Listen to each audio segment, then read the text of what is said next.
Fala, meus amigos, estamos começando aqui mais um vídeo do canal, enquanto eu sigo aturando os crimes dessa gente nojenta e medíocre aqui, vomitando ódio todo dia, enfim, sabotagem, crime, podridão pelo hackeamento do sistema, sabotando minhas amizades aqui, meu tempo, tô aturando esses vermes desgraçados, tem basicamente 8 anos aí, sem nenhum tipo de contraditório, e os animaizinhos continuam vomitando todo tipo de ódio gratuito contra a minha vida aí, porque é um lixo de gente que não vale a merda que caga, tá?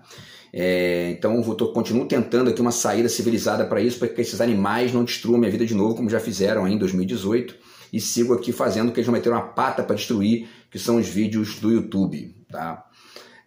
No vídeo de hoje eu trago para vocês mais uma reflexão sobre esse livro aqui da Sueli Rounik, tá? Que eu descobri que ele é psi, não sabia, se eu soubesse nem comprava o livro, mas enfim, tá? E também não recomendo, porque é uma leitura que não é, enfim, é uma leitura muito fraca do que é a antropofagia, da antropofagia atualizada, tá? Mas, como eu acabei lendo, né, então eu estou trocando com vocês algumas ideias aqui para mostrar isso que está aí no título, tá, do vídeo, ou seja, mais um exemplo de como os neoidentitários interpretam mal a antropofagia hoje, tá? Mesmo que, inclusive, quando esses neoidentitários são ao mesmo tempo psi, né? Porque é uma coisa muito, enfim, né? Que acaba se articulando ali de uma maneira ou de outra, e vamos tentar entender um pouco isso aí no vídeo de hoje, tá? Então é isso, tá? Mais um exemplo de como os neoidentitários interpretam mal a antropofagia hoje, a partir da reflexão aqui sobre esse livro Antropofagia Zumbi, da Sueli Rounik. Antes eu deixo aqui mais uma vez para vocês a dica do meu romance, que saiu tem mais ou menos uns 2 meses e meio aí, tá? Litoral Altura, quem quiser entrar em contato, o zap tá na descrição do vídeo, você ganha 2 marcadores também, certo? E a gente conversa a respeito aí, a despeito dos crimes dessa gentinha nojenta que segue aqui me atrapalhando a seguir minha vida, e, enfim, e inclusive a recuperar o dinheiro que eu gastei, né? Bom, e também segue aqui o meu livro de poemas, que eu também não consegui vender nenhum, não estou conseguindo nem ver os amigos e as amigas aqui por culpa desse bandido. E segue aqui a dica, tá, do livro de poemas, também o romance, que se você levar o romance, o livro de poemas sozinho, o romance sozinho, ou os dois, você ganha os marcadores do mesmo jeito, beleza? Então, pessoal, vamos lá, vamos manter aqui a reflexão, tá no livro da Sueli Rounik, tá aqui mais uma vez, ó. Antropofagia Zumbi, certo? Deixa aí a dica. E a dica não, né? Tá aqui só a capa, né? Na verdade, já disse aqui que eu não recomendo, mas enfim. Segue a capa aqui. E essa ideia de zumbi, na verdade, tem a ver com uma crítica. Ela explica no final do livro ali por que ela escolheu esse texto, esse termo, né? E aí, enfim, é por conta ela faz uma crítica do capitalismo que é típica dos neoidentitários, estritamente ligados à micropolítica e que não pensam nada além disso, né?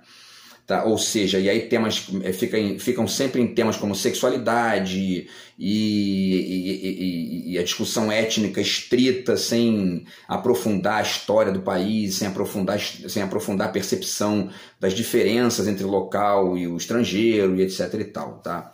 Bom, vamos lá. Então ela diz aqui, voltando, ela diz aqui na página 49 o seguinte, ela diz que ela cita, por exemplo, né, ela cita os movimentos que atualizaram, né, que foram atualizando a antropofagia, relendo a antropofagia do Oswald e atualizando. Um desses movimentos é a Tropicália, e ela diz aqui na página 49 que os tropicalistas defendiam, atualizando, né, o ideário do movimento antropofágico, os tropicalistas defendiam um processo contínuo de hibridação e fusão.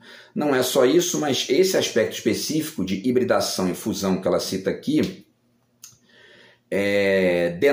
demonstra nitidamente o quanto que basicamente todo o debate crítico feito, ou pretensamente crítico, feito em torno, né, da antropofagia, tende a reler a antropofagia como uma chave de diálogo com a diferença, alguns chamam até de dialética, ou de hibridação e fusão, né?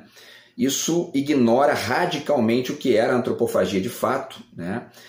Que era, na verdade, como eu tenho dito aqui, um processo um projeto, né, e uma proposta, etc. e tal, de guerrilha simbólica contra o colonizador, que naquela época era Portugal, e, ao mesmo tempo, um processo de vingança também contra o colonialismo português, que naquele momento tinha 400 anos de rastro ali, né? essa galera aqui que está tentando atualizar isso e vai tentando ao longo do século XX, especialmente esses movimentos neoidentitários que a gente está vendo aí nos últimos 20, 30 anos, enfim, aparecerem e tudo mais, eles tendem a atualizar a partir de uma conexão da antropofagia como se a antropofagia fosse uma ética da diferença, calcados na metáfora da devoração do outro como uma base para isso, né? Ora, né, devorar o outro, no sentido mesmo lá da antropofagia do Oswald, não tinha nada de respeito à diferença, pelo contrário, era uma lógica mesmo de eu vou devorar o que é outro para poder assimilar aqui as qualidades, e é isso aí.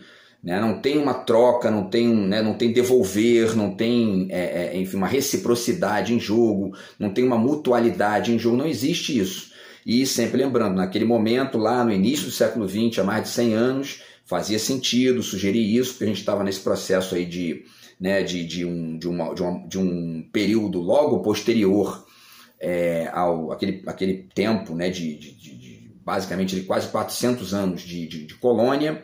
Então fazia sentido sugerir uma lógica digamos, até mesmo de revide, né, e de vingança. Agora, manter isso até hoje não só é equivocado no sentido de entender o Brasil, como apresenta mais dois problemas, pelo menos, né, para além de outros aí. O primeiro problema é que sustenta uma ignorância radical da parcela portuguesa que nós temos aqui. Né? Ou seja, o Portugal que nós somos também fica sendo negado o tempo todo por essa galera.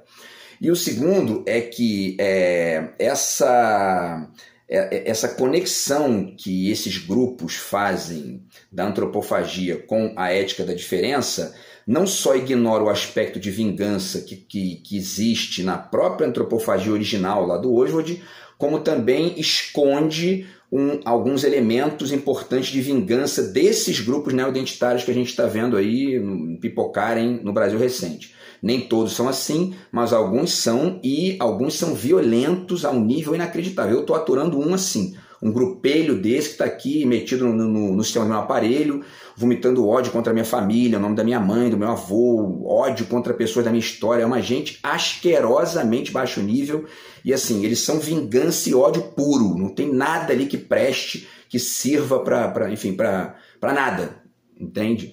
E, bom, e eles ficam se disfarçando de defesa da diferença, ética da diferença, etc e tal, tá?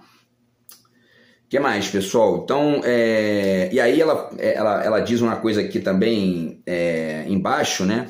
Que diz o seguinte, né? Que são igualmente absorvidos elementos variados da cena cultural internacional, cada vez mais presente no país, dada a então nascente globalização midiática, sem preconceitos de caráter nacionalista ou ideológico, movidos ao contrário por uma irreverência crítica perante qualquer atitude de fascinação servil. Quando ela diz que não existe nenhum preconceito de caráter nacionalista ou ideológico, nessa estética da antropofagia e tudo mais, nesse modo antropofágico, digamos, ela está também aqui denunciando essa leitura muito ruim que esses grupos fazem da questão brasileira, nacional. Para essa gente, Brasil, nação, país, Estado, é preconceito, é atraso, né? É uma coisa que já passou, não existe mais. O que sobrou disso é, como ela diz aqui mesmo, né? Uma globalização midiática e o individualismo dos subgrupos, das subjetividades flexíveis, etc. e tal. Tanto é verdade que se você ler o livro, se você perder tempo lendo o livro, você vai ver que não existe nenhuma referência à discussão do Estado brasileiro, à discussão do Brasil como nação, não existe isso. Que é a questão central da antropofagia do Oswald lá. E aí eu chamo a atenção aqui, antes de continuar o livro dela, para um trecho aqui do Stuart Hall, que está aqui nesse livro, né, A Identidade Cultural na Pós-Modernidade, que já é um livro do ano 2000 e tudo mais, mas ele leu muito bem a questão aqui. No final ele tem uma frase que ele afirma um negócio que é bem interessante. Ele diz o seguinte aqui, ó, a globalização, na página 97, a globalização não parece estar produzindo nem o triunfo do global, nem a persistência em sua velha forma nacionalista do local. Essa é uma leitura muito interessante, porque quando você entende que a globalização não está produzindo o triunfo do global, o triunfo absoluto do global, você retoma uma percepção do local junto com esse global.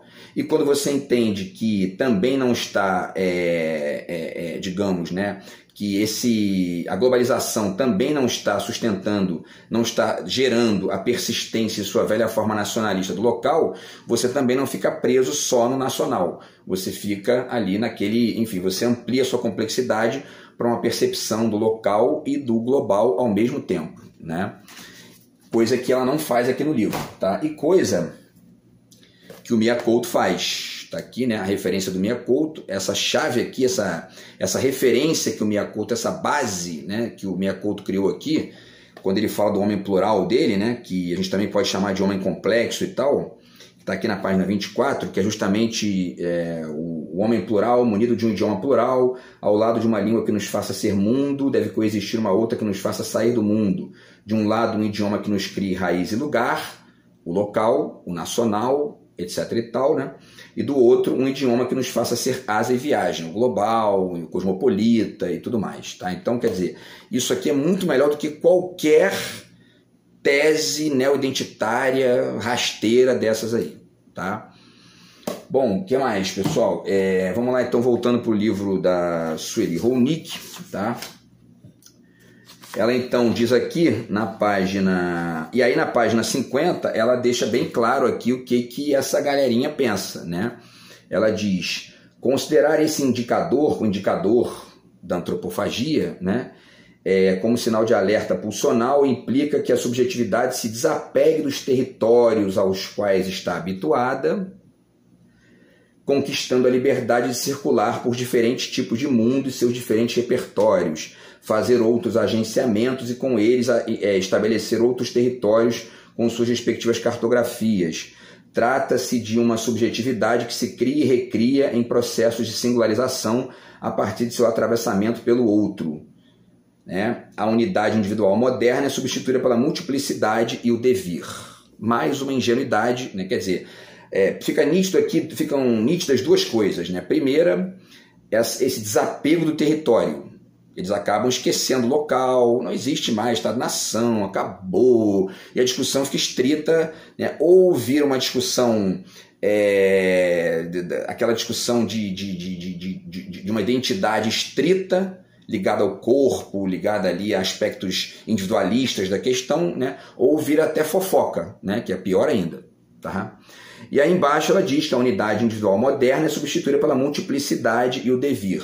São ingênuos do múltiplo, né? Ficam ali, quer dizer, perdem também, quando você vira um ingênuo do múltiplo, você perde a noção do país, do local, da cidade, né? Então, enfim. E aí você tem uma leitura equivocada, não apenas da situação do seu próprio momento ali, mas até mesmo de questões antigas que dizem respeito a essas questões locais, nacionais, como é a antropofagia, né? Fica muito evidente isso aqui, tá? E por último, na 51, ela diz, ora, as características deste novo modo de subjetivação não correspondem precisamente ao que definimos como modo antropofágico.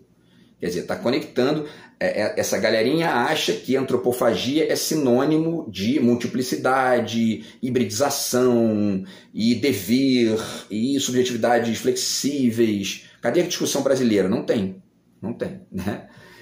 Que era a discussão central lá do Oswald e da proposta da Semana de Arte Moderna, da proposta do Manifesto e etc e tal, tá? Então, na verdade, isso essa conexão que eles fazem, né, da antropofagia com essa coisa da multiplicidade, do devir, da globalização e das subjetividades flexíveis, etc e tal, corresponde, na verdade, a uma ressonância insistente da ilusão ou da ingenuidade de acreditar na antropofagia como sinônimo de diferença e dialética, né? Ou seja, da leitura equivocada daquilo que o Oswald estava propondo lá. Ele não estava propondo dialética nenhuma, ele estava propondo vingança, guerrilha contra Portugal, né? O que hoje está completamente ultrapassado, a gente tem que abandonar isso, né? E os movimentos neoidentitários ressentidos se conectam com isso de uma forma assim, festiva, né? Então é importante ponderar isso aí também, tá? O que mais aqui, pessoal? Vamos lá aqui agora para o próximo ponto. Continua aqui falando e aí fala de hibridação e reverência. Isso aqui é interessante, né? Que para desenhar o equívoco dela, né? Cadê aqui, né? Ela diz o seguinte, que começa a falar que ela está falando do reality show global, né? E dessa lógica de que o capitalismo começa a transformar a vida das pessoas em mercadoria, etc. e tal.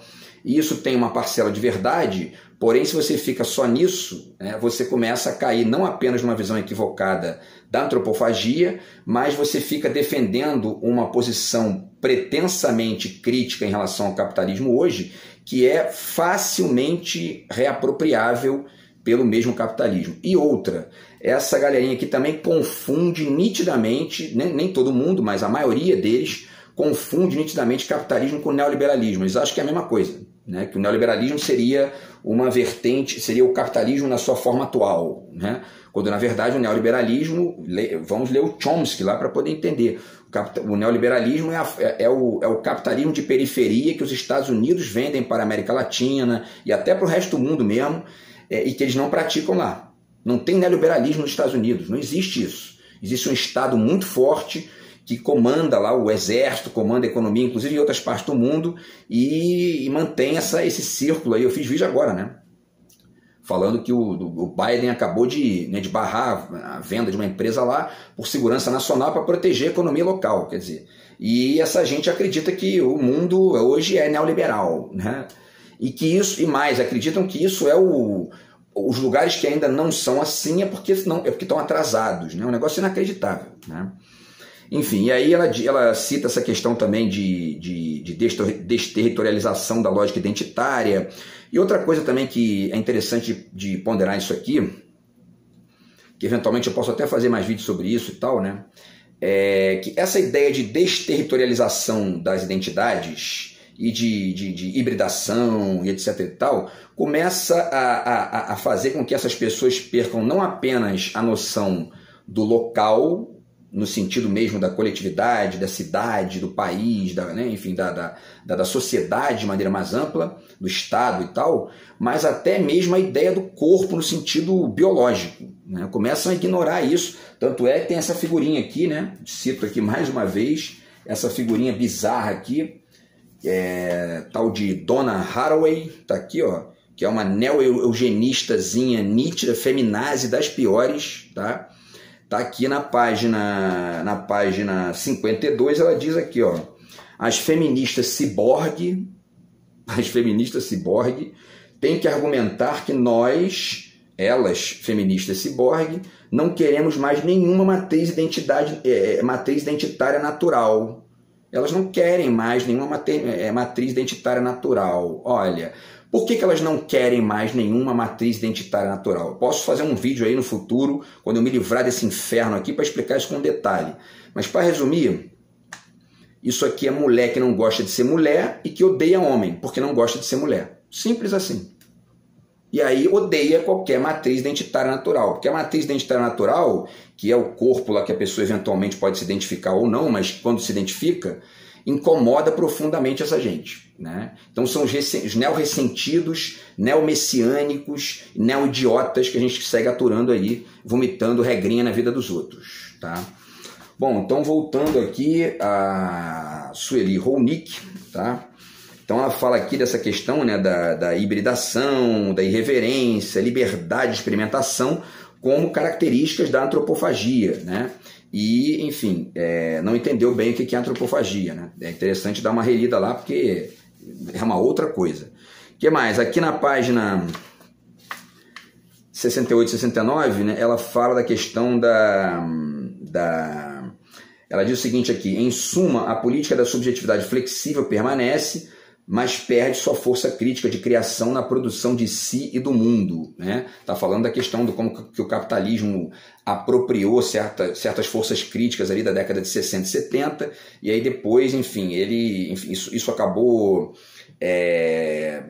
sendo utilizado de uma maneira diferente daquela que esses movimentos queriam, e depois eles voltaram porque voltava a interessar o capitalismo isso e tal, e ela inclusive aloca o bolsonarismo numa lógica de hiper-identitarismo delirante, né, que também denota nitidamente essa conversinha fiada de que nós não queremos mais Quando essa gente começa a pensar a vida das pessoas, de todo mundo, a partir de uma ideia de subjetividades absolutamente flexíveis, qualquer pessoa que apresente uma identificação entre a ideia e o corpo incomoda essa gente.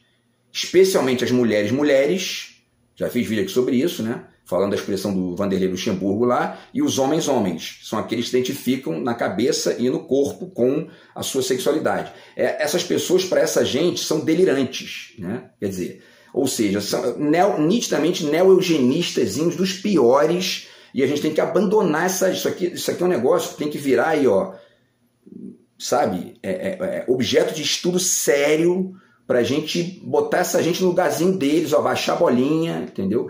Não só porque isso é uma visão neo-eugenista nítida, mas também porque a violência dos bolsonaros da vida nasce como resposta a esse tipo de postura podre aqui dessa gente, entendeu? Simples assim, tá? O que mais, pessoal? Deixa eu ver o tempo aqui. Vamos lá. Porque é isso aqui, né? Acabou, né? Não tem mais, desterritorializou. Esse negócio de pênis, vagina, acabou isso aí, pô, não tem mais, entendeu? Né? Acabou, olha, né? Olha como é que essa gente é, né? Entendeu? Enfim, o que mais? E aí ela vai falando aqui da questão dos zumbis, que ela explica aqui, e diz o seguinte, que o que começa a tomar forma é um povo de zumbis hiperativos que proliferará cada vez mais por todo o planeta nas últimas décadas do século XX e do século XXI, modelo ideal de uma subjetividade identitária flexível adaptada ao mundo neoliberal. Nitidamente, ela confunde neoliberalismo com capitalismo, como eu falei aqui no início, né? E também essa coisa de zumbis hiperativos, eu deixo aqui, né, uma leitura muito interessante para poder desmistificar isso aí. É esse livro aqui, que eu nem li inteiro, mas o que eu li já é suficiente, A Estetização do Mundo, para se ver como que não só os neoidentitários de esquerda, mas especialmente os neoidentitários de direita, leem muito mal isso. Por quê? Porque eles tendem a entender que certas posições ali são posições de afastamento da realidade, né? E não conseguem compreender bem a situação do mundo atual. Só que tem uma outra questão também ligada a esse olhar aqui muito pobre dela e das pessoas também que pensam como ela, porque ela é psi. Então é natural, na medida em que ela tem esse pensamento rocambole, né, que eu já fiz vídeo aqui falando sobre isso, é muito natural que ela fique procurando doença em tudo, né? Eu já fiz vídeo aqui falando do sujeito lá que fez deu uma entrevista, não, porque a vida real é bullying, nota baixa na escola, briga de família. Essa gente vai descrever a vida real, para eles é isso, é confusão, briga, problema, porque as pessoas que vão lá nos consultórios deles, só falam de problema. E essa gente começa a perder a noção de que existem outras coisas no mundo que não só problema, né? É mais ou menos como se fosse, sei lá, um médico não sei, né? O que eu pensar aqui, né? Uma coisa que eu já pensei, uma piada meio forte, então eu vou diminuir aqui, mas um sujeito que seja, sei lá, né? Um médico um oculista, né? Um oculista, o sujeito está ali e aí ele está trabalhando com um olho todo dia. De repente ele sai na rua, alguém dá a mão para ele, olha para a mão da pessoa, não tem olho na mão. Ué, não tem olho na sua mão? Como assim, né? Como assim não tem olho na sua mão? Porque o cara está vendo o olho todo dia, ele acha que ele tem que sair daí, que ele do consultório dele, ele só vai ter que ver olho no mundo, né? É mais ou menos essa gente aqui psi. Eles acham que tudo é problema, é doença, porque eles vivem em contato com isso, né? Isso quando não são violentos e usam isso para poder atacar os outros, como é o caso dessa gente nojenta que está aqui vomitando ódio na minha vida há 8 anos. Tá? Enfim, e aí, isso é uma leitura equivocada, né? Uma leitura generalista, enfim, né? E impossível de medir como que as pessoas recebem essas novas construções aí do mercado, etc e tal. É impossível medir isso. Mas enfim, uma última coisa aqui, ela fala também, né, dessa questão dos zumbis e tal, na página 72, e ela fala de uma potência ativa da antropofagia, nas páginas 71 e 72, que seria preciso problematizar o próprio ideário antropofágico para dele extrair sua potência ativa. Então, do meu ponto de vista, não existe mais potência ativa na antropofagia. A antropofagia acabou, perdeu a sua potência ativa. A sua potência ativa era a de estabelecer um contraponto de vingança e de guerrilha contra o colonizador português. Bacana. Acabou, não existe mais colonizador português aqui. Acabou. Quem está dando as cartas aqui com um poder vertical e neo-imperialista são os Estados Unidos. Né? Esse pensamento é radicalmente atrasado. Né? O que mais? Vamos ver se vai dar tempo aqui. Se não der, eu até faço mais um vídeo aí. Deixa eu ver o tempo aqui. O que mais, pessoal? E aí ela chega aqui, né, na página 78, ela fala de que, né, que a produção de subjetividade do Estado é um problema, porque é comandada por um princípio hiperidentitário em defesa dos valores da pátria, da família e da propriedade, que encontra reverberação e apoio nas forças mais conservadoras do país e com isso as legitima. Em suma, a rigidez da máquina estatal e das subjetividades constitui um entrave para a dinâmica inerente ao neoliberalismo. De certa forma, isso aqui ela tem até razão, só que ela está dizendo isso numa perspectiva de criticar o Estado, né? E, ao mesmo tempo, ela está entendendo o neoliberalismo como a forma contemporânea do capitalismo, né? Quando, repito, não passa da forma do capitalismo para as periferias, porque os Estados Unidos estão usando lá o Estado cada vez mais, o PIB dele subiu de 27 para 29 trilhões de dólares nos últimos anos aí, e a China também está crescendo com o Estado, enfim, está todo mundo lá, ó, cagando para esse tipo de ideia aqui, né? Então, enfim. O que mais, pessoal? E aí ela vai falando aqui de outras questões ligadas ao neoliberalismo e tal.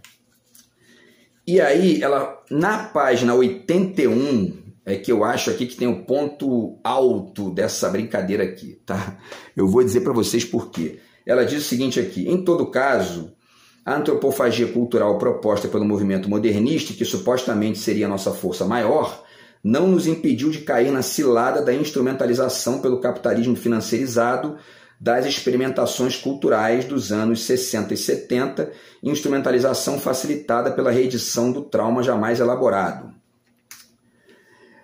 Pelo contrário, parece ter facilitado a adaptação à flexibilidade de hibridação, mas, nesse caso, inteiramente destituída de sua força crítica.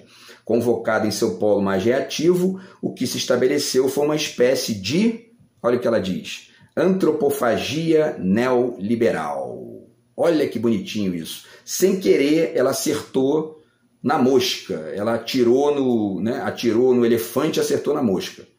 Por quê? Porque ela diz aqui que a antropofagia cultural supostamente seria nossa força maior, supostamente para ela, porque, né, era uma força maior lá. Hoje não tem força nenhuma isso, pelo contrário, impede a gente de enxergar Portugal, que nós somos também. Mas ela continua: isso não nos impediu de cair na cilada da instrumentalização pelo capitalismo financeirizado das experimentações culturais dos anos 60 e 70. Por que não impediu? Por motivos óbvios, porque a antropofagia tem essa vocação de ser facilmente adaptada, apropriável pelos movimentos neoliberais, pelos movimentos recentes aí. Então, quando ela usa a expressão no final antropofagia neoliberal, que foi uma espécie de ela está criticando, só que ela está acertando, na verdade. A antropofagia, ela é neoliberal hoje. Por quê? Porque ela nega Portugal e, nessa negação, impede que a gente enxergue os Estados Unidos no neoliberalismo. Simples assim. E ela acertou sem querer, porque não é isso que ela defende aqui, entendeu? Mas ela criou uma expressão na mosca para poder dizer qual é o problema sem dizer, né? Enfim, então, para finalizar, pessoal, deixa eu ver aqui o tempo, tem só mais uma coisinha aqui. Ela diz, né, que, enfim, né, repete aqui essa questão de que é um dos mitos fundadores e tudo mais, etc e tal, e fala que a prática antropofágica, a intenção da antropofagia é a de tomar para si esses afetos de vitalidade para com eles compor um devir singular de si mesmo do mundo. Quer dizer, é uma leitura muito floridinha, não entendeu nada do que é antropofagia, né?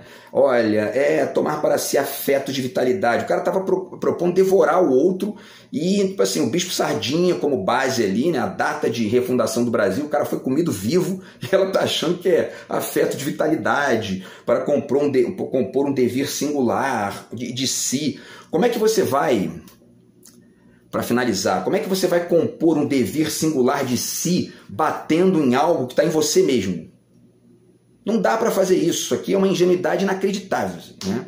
Mas enfim, é a típica conclusão desses movimentos neoidentitários que estão mais preocupados com as suas características enquanto indivíduos do que em pensar a sociedade de maneira mais ampla e a sua própria participação dentro disso, né? E aí lê a antropofagia dessa maneira inacreditavelmente tosca, né? Para dizer o mínimo, tá? Então é isso, pessoal. Tinha até mais coisa para falar aqui, mas de repente eu faço um vídeo para amanhã aí com mais alguns detalhes e mais algumas reflexões, beleza? Grande abraço aí, tamo junto. Fui!